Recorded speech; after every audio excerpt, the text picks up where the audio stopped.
परिक्रमा जरूर पड़ गई, सबके दिखावे के लाने, लेकिन अबे हम आपके पत्नी नहीं कहलाने योग्य हैं। बोले मार बताओ, जब भाव पड़ गई फिर भी कह रहेंगे पत्नी कहलाने लायक नहीं, क्या बात?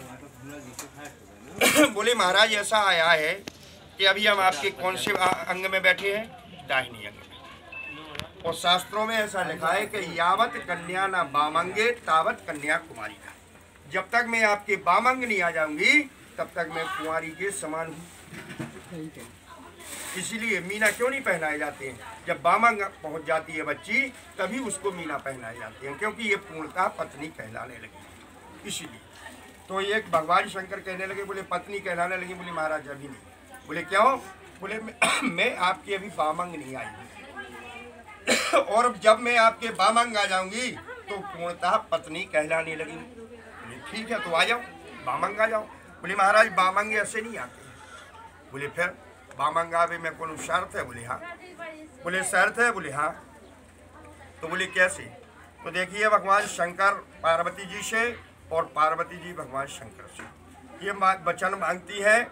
तो सबसे पहले जो है भगवान शंकर जी से पार्वती जी कहने लगी, बोली महाराज देखो आज से जो कुछ आपने किया वो किया, लेकिन आज के बाद जो भी एक मुखे विष्णुदूर्जे तृतीय राजपोषा चतुर्थ माया पंच पशेभ्यो खटृतिभ्यो सातई शक्ति लाभ। आज से कोई भी आप हवन पूजन आदि कोई भी पाठ पूजा कर रहे हैं तो अकेले नहीं कर सकते। वो अगर अकेले करोगे तो वो पूरा फल नहीं मिले क्योंकि अगर जब कोई पूजन बड़े कार्यक्रम होते हैं जैसे भागवत आदि होते हैं तो उसमें गठजोड़ा बांध के इसलिए बैठाते हैं कि शायद अगर दो जने में से एक जन कोई नहीं बैठ पा रहा है तो वो गठजोड़ा उसकी पूर्ति करता है। दोनों जनों के जान अगर गठजोड़ा है तो वो गठजोड़ा ना हुए और पत्नी भी ना हुए तो वो सब अधूरा है।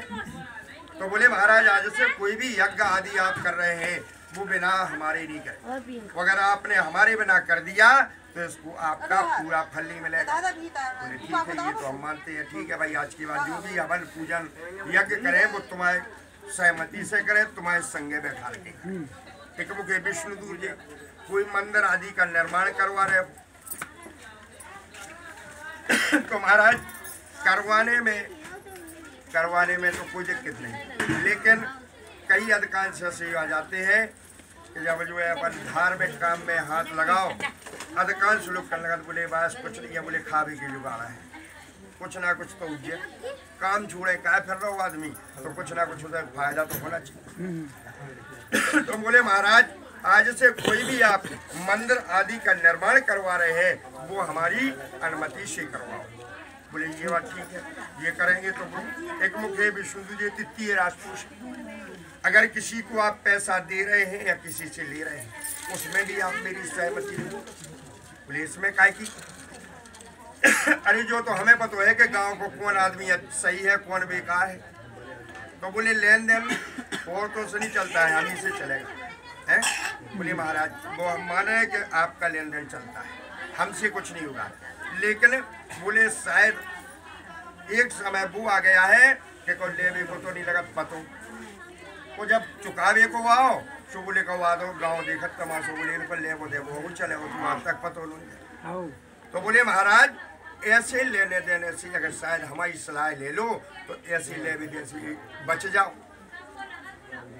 क्या आपकी खबर ना पाए। बोले ठीक है ये मानते हैं। तृतीय राजपोषा चतुर्थ माया और आप किसी का भरण पोषण कर रहे हो वो भी आप हमसे पूछो, भरण पोषण यानी पालन पोषण। बोले महाराज ये बताओ किसी का भरण पोषण पालन पोषण करने अगर हमें तो वो भी तुमसे पूछने। बोले हाँ महाराज। बोले क्यों? बोले इसलिए पूछो ने कि आज तुमने पालन पोषण करो बड़ो कर दो काम योग्य बना दो लेकिन बोले समय का कोई ठिकाना नहीं। कहो बोले अपनो ही बालक अपनो ही बच्चा बोले कहो अपने ही पूरा हावी हो चालू। तो इसलिए बोले जब अपना अपने ऊपर हो जाता है तो वो तो दूसरे का तुमने पालन पोषण करो, कैसो नहीं कि वो तुम्हारे ऊपर हावी हो जाए। तो बोले महाराज इसलिए बोले ये मान एक मुखे विष्णुदूर्जे तृतीय राजपोषा चतुर्थ माया पंचपशिभ्यो और पंचपशिभ्यो खरतेभ्यो। और महाराज जहाँ 4 सखियों के समूह में हम बैठे, आज से हम आपकी पत्नी बन के जा रहे हैं और बनवे के जाने जा रहे हैं। देखो आप लोग कितनी मर्यादा से कितने लोग मिलजुल के हमें लिबावे के जाने आ जाए, वो बड़े सम्मान से हमको लिबा के जाए।